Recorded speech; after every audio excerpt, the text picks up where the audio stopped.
Hello friends, मैं अमन आप सभी का स्वागत करता हूं अपने YouTube channel all in one classes में। तो आज हम बात करेंगे जीके के डोज पार्ट 16 की। तो जैसा कि आपको पता है कि जीके के डोज में हम किसकी बात करते हैं, तो जीके के जो टॉप 20 क्वेश्चन होते हैं मैं डेली उनको आपके लिए लेके आता हूँ। तो इस वीडियो में भी हम उन्हीं के बारे में बात करेंगे। तो चलिए शुरू करते हैं अपनी वीडियो को। तो ये कौन सा पार्ट है? ये है पार्ट 16। कौन सा पार्ट है? ये पार्ट 16। ठीक।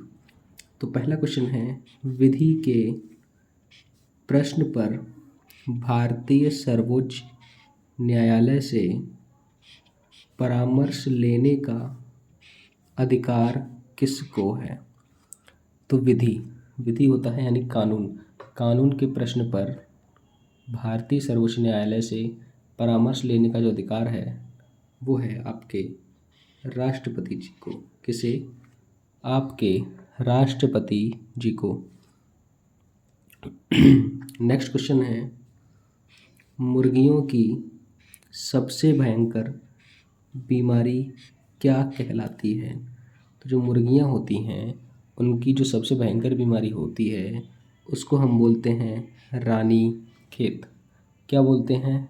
रानी खेत। नेक्स्ट है, कांग्रेस के किस अधिवेशन में पूर्ण स्वराज को अपना लक्ष्य घोषित किया था? तो कांग्रेस के किस अधिवेशन में पूर्ण स्वराज को उन्होंने अपने लक्ष्य घोषित किया था? तो वो कौन सा अधिवेशन था? वो था 1929 के लाहौर अधिवेशन। किस में किया था? 1929 के लाहौर अधिवेशन में। ठीक। अगला क्वेश्चन है, भारत में सर्वाधिक तिलहन उत्पादक राज्य कौन सा है?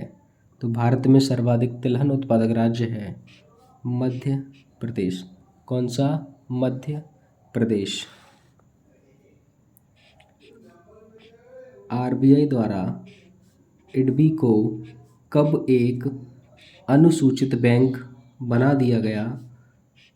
तो आरबीआई द्वारा इडबी को कब अनुसूचित बैंक बनाया गया? तो उसको बनाया गया 11 अक्टूबर सन 2004 को। ठीक।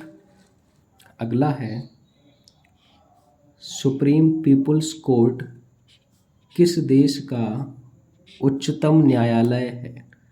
तो सुप्रीम पीपुल्स कोर्ट किस देश का उच्चतम न्यायालय है? तो वो है चीन का। ठीक। नेक्स्ट क्वेश्चन है, सूर्य से प्रति सेकंड कितनी जूल ऊर्जा निकलती है? तो जो सूर्य है उससे हमें कितनी ऊर्जा मिलती है वो भी प्रति सेकंड ऊर्जा को मापेंगे हम। तो वो है 3.86 इंटू 10 की पावर 26 यानी कि 3.86 गुणा 10 की घात 26 जूल। ठीक। अगला क्वेश्चन है,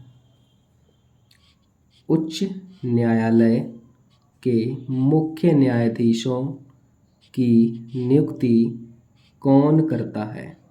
तो जो उच्च न्यायालय के मुख्य न्यायाधीश होते हैं इनकी नियुक्ति कौन करता है? तो इनकी नियुक्ति करते हैं राष्ट्रपति। कौन करता है? राष्ट्रपति।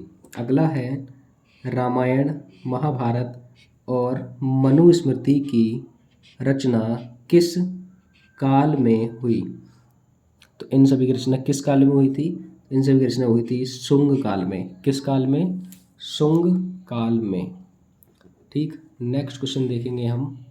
नेक्स्ट क्वेश्चन है, विश्व में मूंगफली का सबसे बड़ा उत्पादक देश कौन सा है? तो विश्व में अगर मूंगफली कहीं सबसे ज़्यादा होती है तो वो कौन सा देश है? वो है भारत। कौन सा देश है? भारत। ठीक। नेक्स्ट है,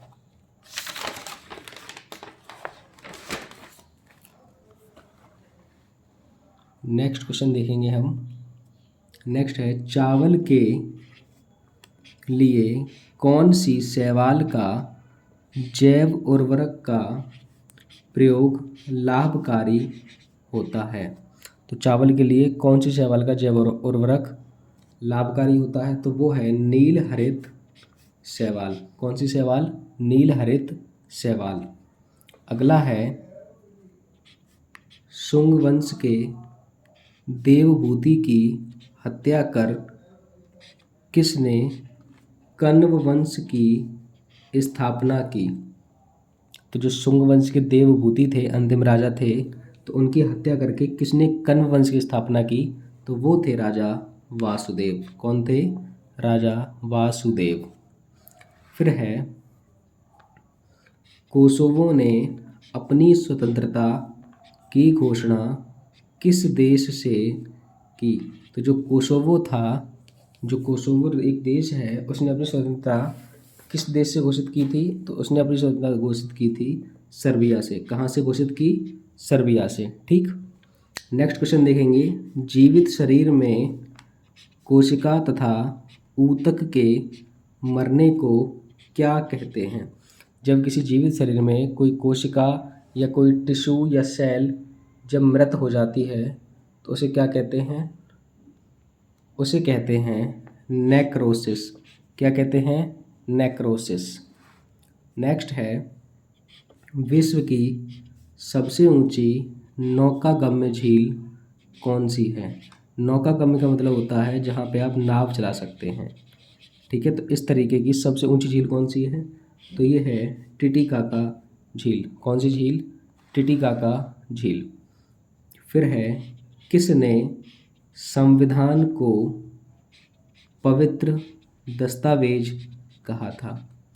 तो वो कौन थे जिन्होंने संविधान को पवित्र दस्तावेज कहा था? तो उनका नाम है डॉक्टर B.R. अम्बेडकर। किन्होंने कहा था? Doctor B.R. अम्बेडकर ने। ठीक।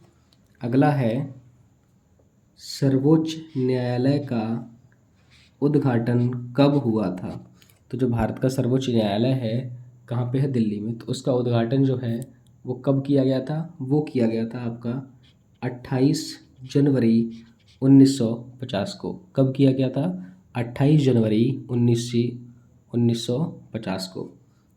नेक्स्ट है रावी नदी का ऋग्वैदिक नाम क्या था? तो जो रावी नदी थी उसका ऋग्वेद में नाम क्या मिलता है? तो उसका ऋग्वेद में नाम मिलता है परुष्णी। क्या नाम मिलता है? परुष्णी। नेक्स्ट क्वेश्चन है आकाशीय बिजली का अध्ययन क्या कहलाता है? तो जो आकाशीय बिजली होती है उसका अध्ययन क्या कहलाता है? उसका अध्ययन कहलाता है फल्मिनोलॉजी। क्या कहलाता है? फल्मिनोलॉजी। नेक्स्ट क्वेश्चन है ग्रीन मफलर परियोजना किससे संबंधित है? तो जो ग्रीन मफलर परियोजना है ये किससे संबंधित है? ये संबंधित है आपकी ध्वनि प्रदूषण से। किससे? ध्वनि प्रदूषण से। तो आज की वीडियो में बस इतना ही। मिलते हैं इवनिंग में ऐसी किसी वीडियो के साथ। तब तक के लिए बने रहिए चैनल के साथ। जय हिंद, जय भारत।